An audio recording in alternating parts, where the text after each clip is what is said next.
नमस्कार, जय हिंद दोस्तों। आज इस वीडियो में हम बात करेंगे वन रक्षक मॉडल टेस्ट पेपर की। जी हाँ, ये वन रक्षक मॉडल टेस्ट पेपर तीसरा है यहाँ पर। और आपको बता दें कि अब यानी कि इससे पहले वाले जितने भी एग्ज़ाम हुए हैं वनपाल के, इससे पहले वाले जितने भी वनपाल के या फिर वन रक्षक के एग्ज़ाम हुए हैं उसके अंदर 50 क्वेश्चन पूछे जाते थे टोटल। लेकिन अब बात करें यहाँ पर यानी कि आने वाले पेपर की, तो आने वाले पेपर के अंदर भाग अ के अंदर 50 क्वेश्चन पूछे जाएंगे और पूरे पेपर के अंदर आपको 100 क्वेश्चन यहाँ पर देखने को मिलेंगे। और ये 100 क्वेश्चन 100 नंबरों के होंगे, यानी कि प्रत्येक क्वेश्चन यहाँ पर 1 नंबर का होगा। और बात करें कि एग्ज़ाम में आपको कितना टाइम मिलेगा पेपर को सॉल्व करने में, तो आपको जो टाइम मिलेगा वो मिलेगा 90 मिनट। 90 मिनट का समय आपको दिया जाएगा। इस 90 मिनट के दौरान आपको 100 क्वेश्चन जो 100 मार्क के होंगे उसको सॉल्व करना है। और यहाँ पर बात करेंगे इस पेपर में आज भाग अ की, तो भाग अ के अंदर आज यहाँ पर आपको 50 क्वेश्चन देखने को मिलेंगे और बहुत ही ज़्यादा महत्वपूर्ण और इम्पोर्टेंट क्वेश्चन है, इसको मिस ना करें और एक एक क्वेश्चन को आप ध्यानपूर्वक देखें।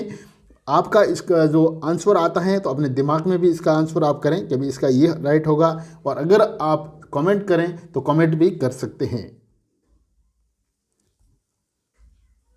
जैसे पहला क्वेश्चन है, साहित्य अकादमी पुरस्कार 2019 में राजस्थानी साहित्यकार राम स्वरूप किसान को, राम स्वरूप ये किसान है भाई, राम स्वरूप किसान को अपनी किस कृति के लिए पुरस्कृत किया गया?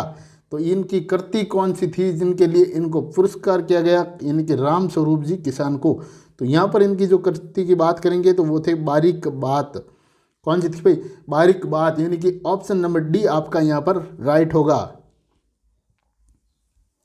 भारत निर्वाचन आयोग को पहला मतदाता जागरूकता केंद्र कहाँ बनेगा? भारत निर्वाचन आयोग का पहला मतदाता जागरूकता केंद्र कहाँ पर बनेगा? तो यहाँ पर जो बनेगा ये है जयपुर, यानी कि जयपुर में बनने वाला भाई, जयपुर। 20 अगस्त 2020 को केंद्रीय शहरी विकास मंत्रालय द्वारा, कब? 20 अगस्त 2020 को केंद्रीय शहरी विकास मंत्रालय किसके द्वारा भाई? केंद्रीय शहरी विकास मंत्रालय द्वारा प्रदेश के किस शहर को फास्टेस्ट मूविंग शहर का अवार्ड दिया गया है? किसका भाई? फास्टेस्ट मूविंग शहर का अवार्ड दिया गया है, तो वहाँ है ये ऑप्शन में आ जाएगा आपका जोधपुर, यानी कि जोधपुर को ये अवार्ड मिला है।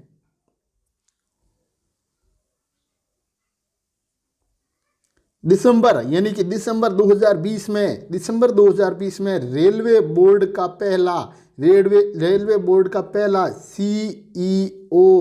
सीईओ किसे बनाया गया है? किसका? रेलवे बोर्ड का पहला सीईओ किसे बनाया गया? कब बनाएगा? तो ये दिसंबर में बनाएगा 2020 में। तो किसे बनाया गया यहाँ पर आप देखेंगे VK यादव को। किसको भाई? VK यादव को बनाया गया। ऑप्शन नंबर बी आपका यहाँ पर राइट है। क्या बनाया गया? रेलवे बोर्ड का पहला सीईओ VK यादव। अगस्त 2020 में भारत के नियंत्रक एवं महालेखा परीक्षक CAG कौन बने हैं? क्या बने भाई? अगस्त 2020 में तो इन्हें बनाया गया। और भारत के जो नियंत्रक एवं महालेखा परीक्षक, भारत के नियंत्रक एवं महालेखा परीक्षक किसे बनाया गया? तो हम बात करेंगे यहाँ पर गिरीश चंद्र मुर्मू। किनकी भाई? गिरीश चंद्र मुर्मू को ये बनाया गया है। नई शिक्षा नीति NEP यानी कि नई शिक्षा नीति NEP 2020 में शिक्षा क्षेत्र में देश की GDP यानी कि सकल घरेलू उत्पाद के कितने प्रतिशत हिस्से के बराबर निवेश का प्रस्ताव किया गया है? 6%। कितना भाई? 6%। ध्यान रखना, ऐसे ही क्वेश्चन पूछे जाने हैं वहां पर, हूबहू क्वेश्चन आने हैं। निम्न में से शिक्षा नीति 2020 के अध्यक्ष कौन हैं? निम्न में से शिक्षा विधि 2020 के अध्यक्ष कौन हैं? तो यहाँ बात करेंगे अपन के कस्तूरी रंगन। ऑप्शन नंबर 1 यहाँ पर राइट है।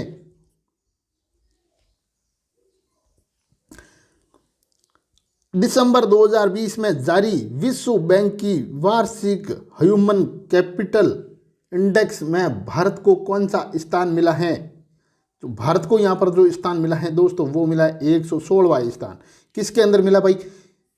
पहली बात है मिला कब, ये दिसंबर 2020 की बात है। तो जो विश्व बैंक की वार्षिक ह्यूमन कैपिटल इंडेक्स में भारत को जो स्थान मिला है वो मिला है 116वां स्थान।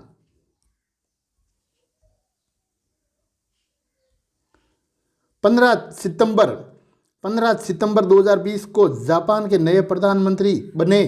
कौन बने भाई जापान के नए प्रधानमंत्री? तो ये बने योशिहिदे सुगा। ऑप्शन नंबर 1 यहाँ पर राइट है। दिसंबर 2020 में यूनिसेफ ने बाल अधिकार अधिनियम, क्या भाई? यूनिसेफ ने बाल अधिकार अधिनियम का सेलिब्रिटी एडवोकेट किस बॉलीवुड अभिनेता को बनाया? क्या बनाया है? यूनिसेफ ने बनाया है। पहली बात तो कब बनाया? 2020 सितंबर में बनाया। क्या बनाया? तो बाल अधिकार अभियान का सेलिब्रिटी एडवोकेट किस बॉलीवुड अभिनेता को बनाया गया है? तो यहाँ बात करें अपन आयुष्मान खुराना को। किसको भाई? आयुष्मान खुराना को बनाया गया है।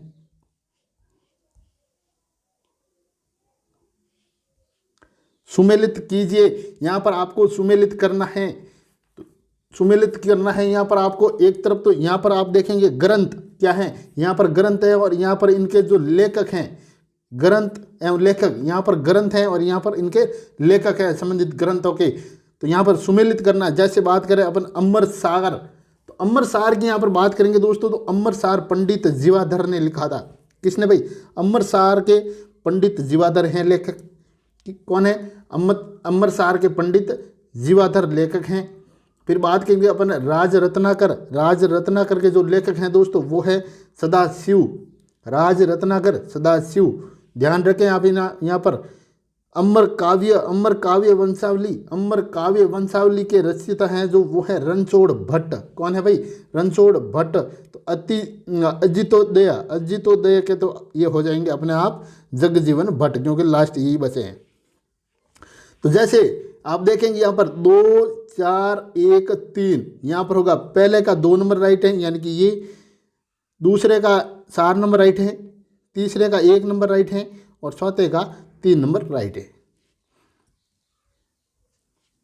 ऐसे ही क्वेश्चन आने वाले हैं। वहाँ सुमेलित कीजिए। पुस्तक एवं लेखक हैं भाई, पुस्तक एवं लेखक। यहाँ पर तो है पुस्तकें और यहाँ पर है लेखक। पुस्तकें ये हैं और लेखक ये हैं। सुमेलित करना है आपको। बता दे कि कानड़ दे प्रबंध तो पद्मनाभ, कानड़ दे प्रबंध के रचयिता कौन है भाई? पद्मनाभ। ध्यान रखें किसके हैं? पद्मनाभ किसके रचयिता है? कानड़ दे प्रबंध के। कानड़ दे प्रबंध के रचनाकार हैं वो हैं पद्मनाभ। ध्यान रखें। राव जैत सिरो संद के हैं जो बिल्लू सुजा। कौन है भाई? बिट्टू सुजा है। यहाँ पर बिल्लू सुजा नहीं है दोस्तों, यहाँ पर ये हैं बिट्टू सुजा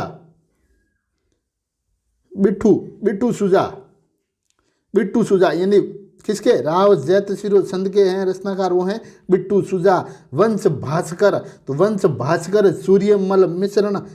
ध्यान रखे भाई, ऐसे ही क्वेश्चन बनने वाले हैं वहाँ से। वंश भास्कर सूर्यमल मिश्रण। वेली कृष्णन रुक्मणिरी, तो अब एक ही रहा है बाकी। कौन? पृथ्वीराज राठौड़। कौन भाई? कुंवर पृथ्वीराज राठौड़। तो इस प्रकार से इनको सुमेलित करना है। तो आपने सुमेलित यहाँ पर किया है। जैसे पहले का 4 नंबर राइट है, दूसरे का 3 नंबर राइट है, तीसरे का 2 नंबर राइट है और चौथे का 1 नंबर राइट है। इस प्रकार से सुमेलित करना है। सुमेलित कीजिए। एक तरफ ग्रंथ हैं, एक तरफ रचयिता हैं। आने वाले हैं क्वेश्चन, ध्यान से रट लो इन्हें, रट लो, तभी तो ये बार बार बना रहा हूं मैं ऐसे क्वेश्चन। रट लो। सुमेलित करना है भाई इनको भी। तो सुमेलित आप कैसे करेंगे? जैसे अभी मैंने किया, या फिर ये क्वेश्चन मैं आपके लिए रख दूं क्या? आता है तो कमेंट करके जरूर बताना। चलो मैं ही बता देता हूँ। एक तरफ ग्रंथ हैं, एक तरफ रचयिता हैं। जैसे बात करेंगे हमीर रासाड़ा, तो इनके जो लेखक होंगे वो हो गए राजरूप। कौन होंगे भाई? राजरूप। हमीर रासाड़ा के लेखक हैं राजरूप। फिर बात है हमीर देव स्वासाई, हमीर देव स्वासाई के लेखक हैं विजय शाह। कौन है भाई? विजय शाह। फिर बात करेंगे हमीर रासो जोधराज, हमीर रासो जोधराज। हमीर हल, हमीर हट, हमीर हट या हट है भाई। हमीर हट के जो रचनाकार हैं दोस्तों वो हैं हमीर हट के रचनाकार चंद्रशेखर। कौन है भाई? हमीर हट के रचनाकार हैं चंद्रशेखर। एक ही लास्ट में रहे तो यहाँ पर आप देखेंगे कि सुमेलित किया है आपने 3, 1, 2, 4, इनके पहले का 3, दूसरे का 1, तीसरे का 2 और चौथे का 4 नंबर राइट है। इस प्रकार से इसको सुमेलित करना है। का जो अबुल फजल कहा गया दोस्तों वो कहा गया मुहम्मद नैन्सी को। और मुहम्मद नैन्सी की हम बात करें तो इनका जो दोस्तों जन्म हुआ था वो हुआ था 1610 ईस्वी में। और बात करें कि ये किन के समकालीन थे तो ये जो मुहम्मद नैन्सी थे ये जोधपुर नरेश यानी कि मारवाड़ जोधपुर के जो राजा थे जसवंत सिंह ये उनके दीवान थे। और मुहम्मद नैन्सी ने अपने दो इनकी महत्वपूर्ण इनके 2 ग्रंथ हैं। जो पहला है इनका जो मुहम्मद नैन्सी खयात और दूसरा है यहाँ पर मारवाड़रा प्रगनारी विगत। ये 2 इनके महत्वपूर्ण ग्रंथ हैं। राजस्थान के इतिहास लेखन का जनक किसे कहा जाता है? तो राजस्थान के इतिहास का लेखन का जो जनक कहा जाता है यहाँ बात करेंगे हम जेम्स टॉड की। किन की करेंगे भाई? जेम्स टॉड की बात करेंगे। और थोड़ी यहाँ पर व्याख्या हम देखते हैं यहाँ पर। तो जैसे आप देखिए व्याख्या में देखें तो कर्नल टॉड का जो जन्म हुआ है दोस्तों वो हुआ था 20 मार्च 1782 को इंग्लैंड में हुआ था इनका जन्म। किनका? कर्नल जेम्स टॉड का। और वे जो है 1857 से 1822 तक 25वीं राजपूत राज्यों में ईस्ट इंडिया कंपनी के पॉलिटिकल एजेंट रहे हैं। और उनका प्रसिद्ध ग्रंथ एनलस एंड यहाँ पर एंटीक्विटीज ऑफ राजस्थान का पहला भाग जो 1829 ईस्वी में और दूसरा भाग 1832 ईस्वी में प्रकाशित हुआ जिसे राजपूतों के विषय में विश्वकोश कहा जाता है। उनका दूसरा ग्रंथ यहाँ पर ट्रेवलर्स इन वेस्टर्न इंडिया 1839 में प्रकाशित हुआ जिसमें राजस्थान व गुजरात के सामाजिक एवं सांस्कृतिक जीवन का वर्णन है। इनकी मृत्यु की बात करें तो इनकी मृत्यु हुई थी 1835 में। ये थोड़ी व्याख्या थी इनके बारे में कर्नल टॉड साहब के।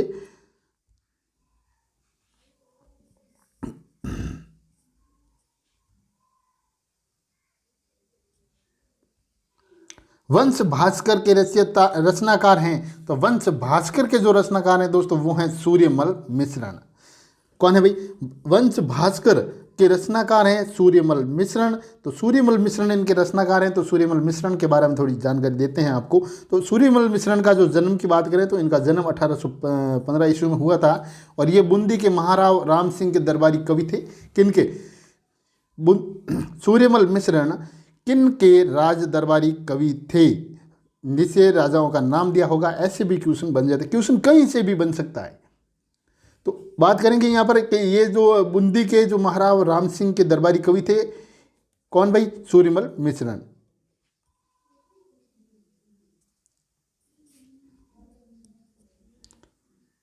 अचलदास खिंसीरी वचनिका के लेखक अचलदास खिंसीरी वचनिका के जो लेखक हैं वो कौन है? तो यहाँ पर आप बात करेंगे शिवदास गाड्स। शिवदास गाड्स इनके लेखक हैं।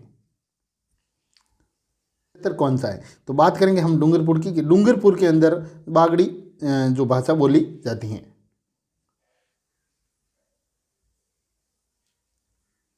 राजस्थान की किस बोली में गुजराती बोली का भी मिश्रण है? राजस्थान की किस बोली में गुजराती बोली का भी मिश्रण आपको देखने को मिलेगा? तो ये भी बागड़ी बोली है। कौन सी है भाई? बागड़ी बोली के अंदर गुजराती बोली का मिश्रण आपको देखने में मिलता है। खैराड़ी बोली किस क्षेत्र में बोली जाती है? तो खैराड़ी बोली है वो किस क्षेत्र में बोली जाती हैं? तो खैराड़ी बोली है दोस्तों बूंदी व शाहपुरा। क्या भाई? बूंदी और शाहपुरा के अंदर ये बोली जाती हैं। निम्नलिखित को सुमेलित कीजिए। एक तरफ खनिज है दूसरी तरफ प्रदेश। खनिज और प्रदेश इनको आपको सुमेलित करना है। तो जैसे जिप्सम, तो जिप्सम है दोस्तों, जिप्सम की बात करेंगे तो जिप्सम है भाई यहाँ पर 4 नंबर, यानी कि जामसर, क्या जामसर, जिप्सम जामसर। फिर है तांबा, तो तांबा है वो है खो दरीबा, खो दरीबा यानी कि 3 नंबर पर तांबा आ गया। फिर है रॉक फास्फेट, तो रॉक फास्फेट है वो है झामर कोटड़ा, क्या भाई झामर कोटड़ा रॉक फास्फेट। फिर है सीसा एवं जस्ता, तो रामपुरा अंगुसा, रामपुरा अंगुसा। ये इस प्रकार से इसको सुमेलित किया हमने 4 3 1 2। जिप्सम एक बार फिर से दोहरा रहा हूँ, जिप्सम जामसर तांबा, तो तांबा हो जाएगा खो दरीबा, रॉक फास्फेट हो जाएगा झामर कोटड़ा, सीसा एवं जस्ता बात करेंगे हम रामपुरा आगुंसा। बिसलपुर बांध में पानी की आवक बढ़ाने हेतु निम्न में से कौन सी परियोजना तैयार की गई है? बिसलपुर बांध है उसके अंदर पानी की आवक बढ़ाने के लिए एक बांध परियोजना तैयार की गई है, वो बांध परियोजना यहाँ पर कौन सी है? तो वो बांध परियोजना है ब्राह्मणी बनास योजना। कौन सी? ब्राह्मणी बनास योजना, ऑप्शन बी यहाँ पर राइट है। राजस्थान में सर्वाधिक वन क्षेत्र को अवरोही क्रम में दर्शाइए। राजस्थान के अंदर सर्वाधिक वन क्षेत्र कौन कौन से हैं उसको सिस्टम वाइज से दोहराइए, ठीक है ना, इस प्रकार से। तो हम बात करेंगे यहाँ पर जैसे Udaipur Chittorgarh 12, Udaipur Chittorgarh 12, option number A की राइट भाई, उदयपुर चित्तौड़गढ़ और 12, ये इनका क्रम है।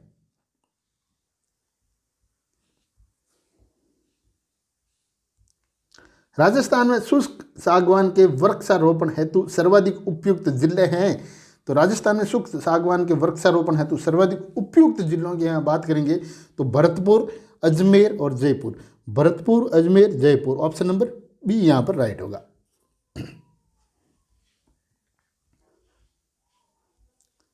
राजस्थान के कृषि विभाग के मिट्टी वर्गीकरण के अनुसार निम्नलिखित में से कौन सा जोड़ा सुमेलित नहीं है?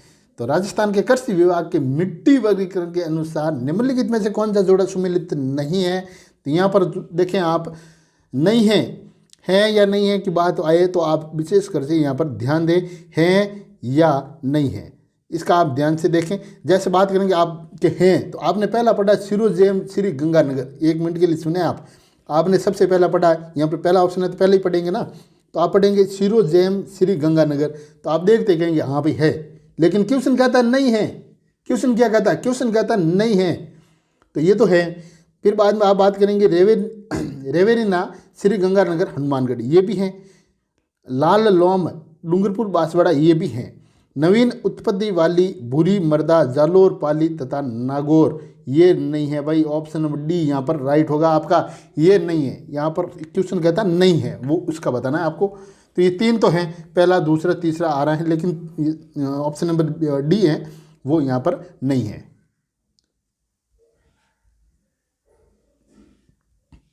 राजस्थान में कौन से जिले आर्द्र दक्षिण पूर्वी मैदान कृषि जलवायु प्रदेश के अंतर्गत आते हैं? राजस्थान में कौन से जिले आर्द्र दक्षिण पूर्वी मैदान कृषि जलवायु प्रदेश के अंतर्गत आते हैं? तो यहाँ पर बात करेंगे अपन जैसे डूंगरपुर बांसवाड़ा, तो नहीं, डूंगरपुर बांसवाड़ा प्रतापगढ़ नहीं, राजसमंद भीलवाड़ा चित्तौड़गढ़ नहीं, कोटा बूंदी 12 झालावाड़ सवाई माधोपुर, यहाँ पर 12 हैं। Kota Bundi 12 Jhalawar Sawai Madhopur, option number D यहाँ पर राइट होगा। तो कहाँ पर है भाई? जोधपुर के अंदर है। कहाँ पर है? इसका पहले का हो जाएगा जोधपुर, ठीक है। दूसरा है 2011 की जनगणना के अनुसार सबसे ज़्यादा आबादी वाला शहर कौन सा है? तो सबसे ज़्यादा आबादी वाला शहर हो जाएगा यहाँ पर जयपुर। क्या हो जाएगा भाई? जयपुर। यहाँ पर ध्यान से देखें आप, ये जिले 20 में दे रखे हैं, तो सबसे ज़्यादा आबादी वाला शहर कौन सा है? जयपुर। जोधपुर जो काजरी संस्था है वो जोधपुर में है। ऑप्शन सी है 2011 की जनगणना के अनुसार साक्षरता दर सबसे अधिक राजस्थान में कहाँ पर है? साक्षरता दर सबसे अधिक राजस्थान के अंदर बात करें तो ये हो जाएगी कोटा में। कहाँ पर हो जाएगी भाई? कोटा के अंदर। फिर बात करेंगे जनगणना के अनुसार सबसे कम जनसंख्या घनत्व, तो सबसे कम जनसंख्या घनत्व हो जाएगा जैसलमेर के अंदर। कहाँ पर? जैसलमेर के अंदर। तो इस प्रकार से यहाँ पर सुमेलित करना था। राजस्थान के निम्न जिलों में से कौन से जिले में गंग नहर से सिंचाई होती है? राजस्थान के कौन से जिले हैं जिसमें गंग नहर से सिंचाई होती हैं? तो यहाँ बात करेंगे अपन श्री गंगानगर की। श्री गंगानगर के अंदर गंग नहर से सिंचाई की जाती है।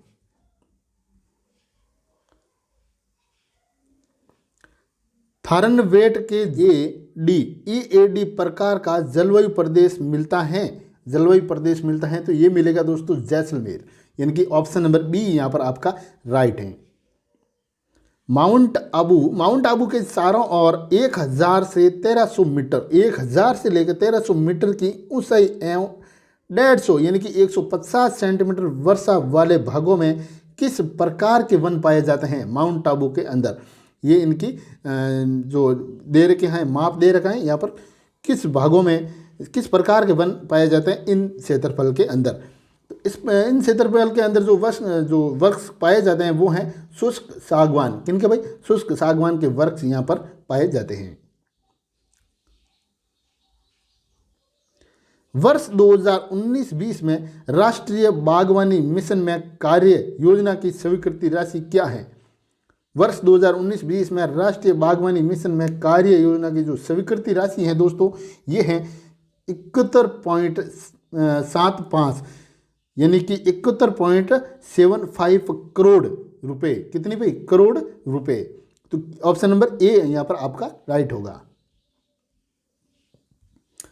शुष्क उद्यानिकी का केंद्रीय शोध संस्थान स्थित है तो कहाँ पर? शुष्क उद्यानिकी का केंद्रीय शोध संस्थान कहाँ पर स्थित है? तो ये है बीकानेर के अंदर। दुर्गापुर केसर किस फल की एक प्रसिद्ध किस्म है? क्या है? दुर्गापुर केसर किस एक फल की एक प्रसिद्ध किस्म है? दोस्तों ध्यान रखें आप, ऐसे भी क्वेश्चन बनते हैं भाई। दुर्गापुर केसर किस एक फल की प्रसिद्ध किस्म है? तो ये तरबूज की एक प्रसिद्ध किस्म है। किसकी भाई? तरबूज। ये तरबूज की यहाँ पर तरबूज हो गया यहाँ पर, ये राइट क्या है भाई? तरबूज की एक किस्म है। राजस्थान में वालरा कृषि का एक प्रकार है तो क्या?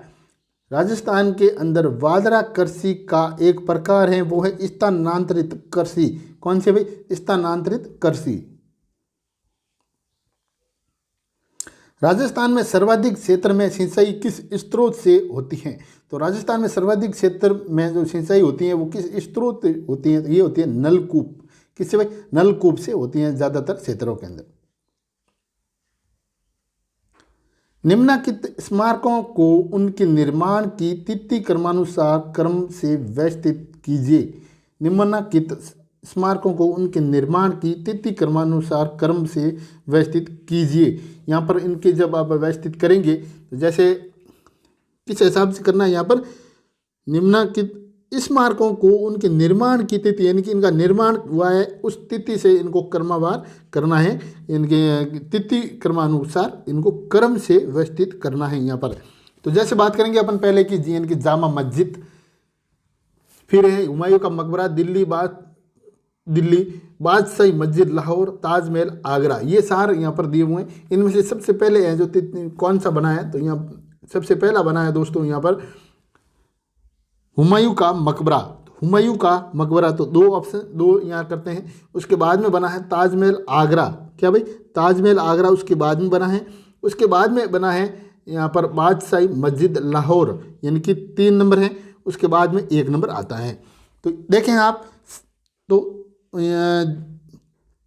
हुमायूं का मकबरा सबसे पहले बना। हुमायूं के मकबरे के बाद में ताजमहल बना आगरा के अंदर। उसके बाद में बना बादशाही मस्जिद लाहौर के अंदर। उसके बाद में जामा मस्जिद बनी थी। ये इस प्रकार से इसका क्रम है।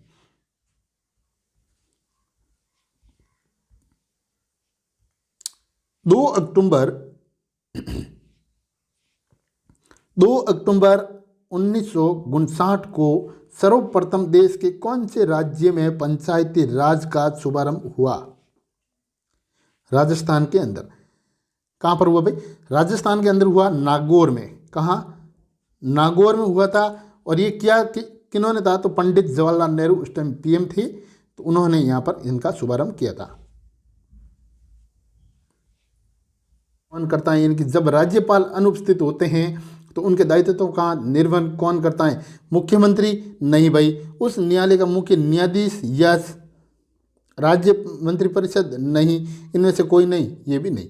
यानी कि कौन करेगा भाई? उस न्यायालय का मुख्य न्यायाधीश करेगा।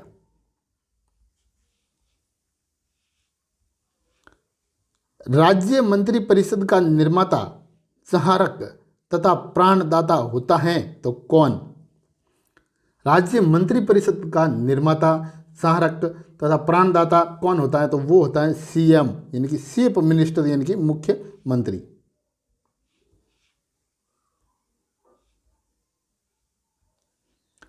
राज्य वित्त आयोग है एक क्या? विधिक संस्था? नहीं। असंवैधानिक संस्था? नहीं। संवैधानिक संस्था? यस, बिल्कुल है भाई। राज्य वित्त आयोग एक संवैधानिक संस्था है।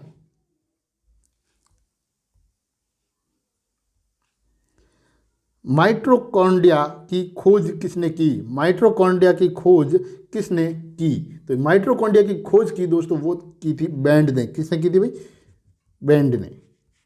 और ये कब की थी? आपको आता है मेरे को कमेंट करके ज़रूर बताएं, और ना आता भी तो बताएं। मैं ये आपके लिए रखता हूँ ताकि आप जब कोई चीज़ सर्च करते हैं तो वो आपको लंबे टाइम तक याद रहती हैं, इसलिए। और वीडियो के डिस्क्रिप्शन में आपको 8 से 10 क्वेश्चन मिलेंगे, उनके भी आंसर आपको आता है तो कमेंट करना ना भूलें। कोशिका का शक्ति ग्रह यानी कि पावर हाउस, क्या भाई? कोशिका का पावर हाउस किसे कहा जाता है? तो कोशिका का जो पावर हाउस कहा जाता है दोस्तों, माइटोकॉन्ड्रिया को। किसको भाई? माइटोकॉन्ड्रिया को।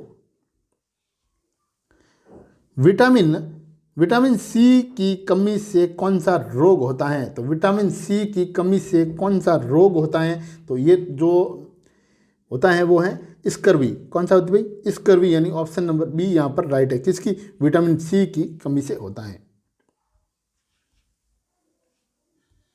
ऐसा कौन सा विटामिन है जो खट्टे पदार्थों में अनुपस्थित होता है? यानी कि वो विटामिन कौन सा है जो खट्टे पदार्थों के अंदर अनुपस्थित होता है? तो विटामिन ए यहाँ पर आपका राइट हो जाएगा। कौन सा विटामिन है? Vitamin A.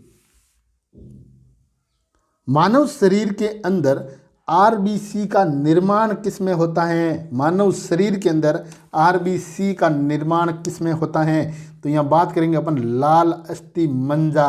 किसमें? लाल अस्थि मंजा के अंदर होता है। क्या होता है? तो आरबीसी का निर्माण होता है लाल अस्थि मंजा के अंदर।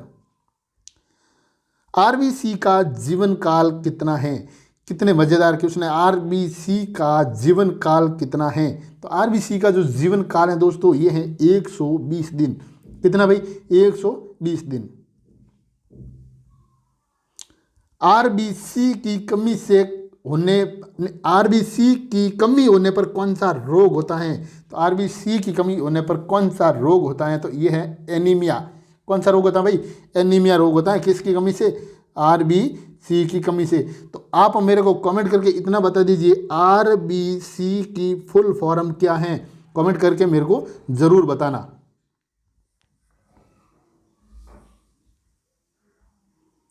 सामान्य मनुष्य का रक्त दाब कितना? यानी 120 टू 80 mm हीमोग्लोबिन।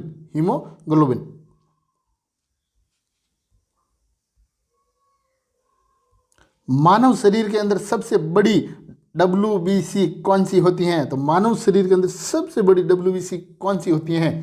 तो वो होती है मोनोसाइट। कौन सी होती है भाई? मोनोसाइट। मानव शरीर के अंदर सबसे बड़ी WBC होती है मोनोसाइट। ऑप्शन नंबर बी यहाँ पर राइट है। मानव शरीर के अंदर सबसे ज़्यादा अवशोषण कौन सी आंत में होता है? तो मानव शरीर के अंदर सबसे ज़्यादा अवशोषण कौन सी आंत में होता है? तो ये होता है दोस्तों सोटी आंत। किसमें भाई? सोटी आंत में होता है सबसे ज़्यादा। ऑप्शन नंबर 1 यहाँ पर आपका राइट हो जाएगा। इसमें 85 क्वेश्चन थे भाग अ के अंदर। भाग अ के अंदर 50 क्वेश्चन थे, ये बहुत ही इंपॉर्टेंट क्वेश्चन थे। तो दोस्तों इनमें से कितने क्वेश्चन आपको आ रहे थे और कितने नहीं आ रहे थे वो भी आप मेरे को कमेंट करके ज़रूर बताएं, और ये वीडियो आपके लिए कितना हेल्पफुल रहा है इसका भी कमेंट ज़रूर करें। और मैंने यहाँ पर पूरा क्वेश्चन यानी कि भाग अ भाग ब सभी प्रकार के मैं यहाँ पर आपको मैं मॉडल पेपर बना के तैयार करके देता हूँ। तो वीडियो मेरे कितने आपके लिए हेल्पफुल रहते हैं कमेंट करके ज़रूर बताएं। और हाँ, चैनल पर पहली बार विजिट किया है तो चैनल को सब्सक्राइब और बेल आइकन को प्रेस करना ना भूलें। और ये पूरी पीडीएफ आपको मैं मेरे टेलीग्राम चैनल, जिसका लिंक आपको वीडियो के डिस्क्रिप्शन में मिल जाएगा, वहाँ से उनको डाउनलोड ज़रूर करें। तो मिलते हैं दोस्तों अगले वीडियो में, तब तक के लिए जय हिंद जय भारत।